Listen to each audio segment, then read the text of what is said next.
Next question देखो, इसमें क्या है, if the coefficient of x to the power 9 in alpha x cube plus beta 1 upon beta x whole to the power 11 and the coefficient of x to the power minus 9 in alpha x minus 1 upon beta x cube whole to the power 11 are equal, then find the value of alpha beta whole square. Okay, alpha beta whole square की value find करना है, तो इसका solution देखो। So लिखो, let first the expression e1 equal to alpha x cube plus 1 upon beta x whole to the power 11. The general term in the binomial expansion of a plus b whole to the power n equal to is given by tr plus 1 equal to nr a to the power n minus r br. अभी a की value put करेंगे, this is the value of b and this is the value of n। यहाँ पे लिखा है n equal to 11, a equal to alpha x cube plus b equal to 1 upon beta x। अभी line by line I, यहाँ पे actually next line में आना चाहिए, नेक्स्ट लाइन में r प्लस वन टर्म, मतलब this is the general term is T r plus one equal to, यहाँ पे एन ए बी पुट कर दिया। देखो यहाँ पे तो नेक्स्ट लाइन में ऐसे आता वो, देखो यहाँ पे टी आर प्लस वन, इसको सिंप्लीफाई किया, एक्स को एक्स के सेपरेट कर दिया और न्यूमेरिकल कोएफिशिएंट है ना सेपरेट कर दिया। तो न्यूमेरिकल कोएफिशिएंट देखो, alpha to the power 11 minus r, यहाँ पे 1 अपॉन बीटा, तो beta to the power minus r, तो ये 11 x cube 11 minus r x to the power minus r, इसको कंबाइन करेंगे तो x to the power 3 11 minus r minus r, मतलब ये हो गया 33 माइनस 4 आर। एक्स का एक्सपोनेंट क्या हो गया 33 माइनस 4 आर, ये beta to the power minus r alpha to the power 11 minus r 11 r, this is T r plus one. We want to coefficient of x to the power 9। इस question में क्या करना है, x to the power 9 is equal to and coefficient of x to the power minus 9। इसमें पहले को अपन इसको simplify करें ना इवन को, तो उसमें x टू द पावर 9 का कोएफिशिएंट है। तो x टू द पावर 9 का कोएफिशिएंट मतलब नहीं कि ये जो एक्सपोनेंट है, we set the exponent of x to 9, मतलब 33 minus 4r equal to 9 set करेंगे, तो r की वैल्यू क्या आएगी, तो मतलब ये हो गया, यहाँ से नेक्स्ट लाइन में चाहिए था 4r equal to 33 minus 9, then 4r equal to 24, then r equal to क्या गया 6। The coefficient of x to the power 9 is even, so ये r इक्वल टू 6 इसमें पुट कर दो, तो 11 6, तो alpha to the power 11 minus 6 beta to the power minus 6, सही है, दिस इज c1। तो c1 आ गया 11 6 alpha to the power 5 into beta to the power minus 6। Now let the second expression e2, सही है। अभी हो गया फर्स्ट एक्सप्रेशन, अभी सेकंड एक्सप्रेशन देखते हैं।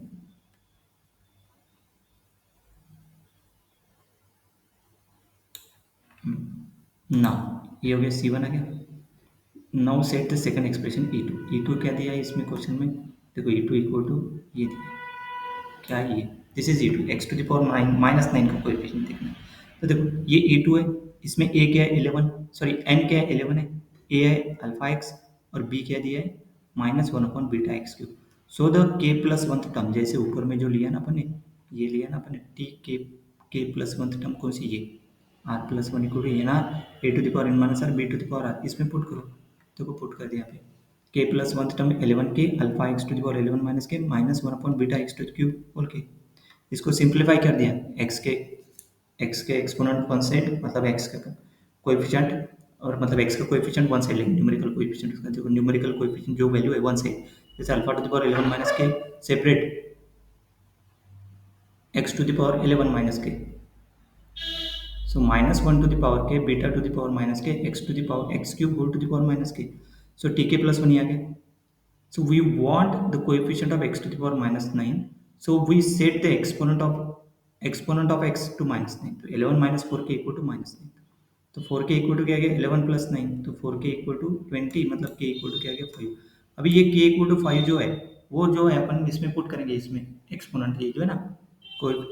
इसमें k equal to क्या पुट करो 5 x को छोड़ के, क्योंकि ये दिस इक्वल टू माइनस 9 करे, मतलब ये इसमें क्या पुट करो k equal to 5, देखो यहाँ पे पुट करते हैं exponent coefficient of x to the power minus 9 a2 is c2, k equal to 5 5 5 5, ये पुट कर देते, तो c2 इक्वल टू क्या है minus 11 5 alpha to the power 6 beta to the power minus 5, we are given. और यहाँ पे k1, यहाँ पे क्या आ गया, यहाँ पे c1 ये आ गया। अभी c1 ये और c2 ये दोनों को इक्वल करो, मतलब क्योंकि अपने को इक्वल बोला नहीं यार इक्वल, तो देखो c2 equal to this, we are given that c1 equal to c2, मतलब दिस इक्वल टू दिस, तो n के इक्वल टू क्या होता है n माइनस के, तो 11 6 क्या हो जाएगा 11 माइनस 6 11 5, तो देखो 11 5 दोनों साइड हो जाएंगे, क्योंकि ये 11 5 11 6 कॉमन है तो cancel, so 11 5 is a non zero value, we can cancel it from both side. तो क्या बचेगा alpha to the power 5 beta to the power minus 6 equal to minus alpha to the power 6 beta to the power minus 5। For the term term क्या दिया यहाँ पे, for the term 1 upon beta x है and 1 upon beta x cube to be well defined, beta must be non-zero। ये beta equal to अगर zero लिया suppose तो expression is undefined हो जाएगा, क्योंकि -1 6 है ना, -5 तो डिनोमिनेटर में जाएगा जीरो, तो इसलिए बीटा नॉन जीरो चाहिए। सही है। Assuming alpha not equal to zero, so which is typical मतलब इम्प्लाइड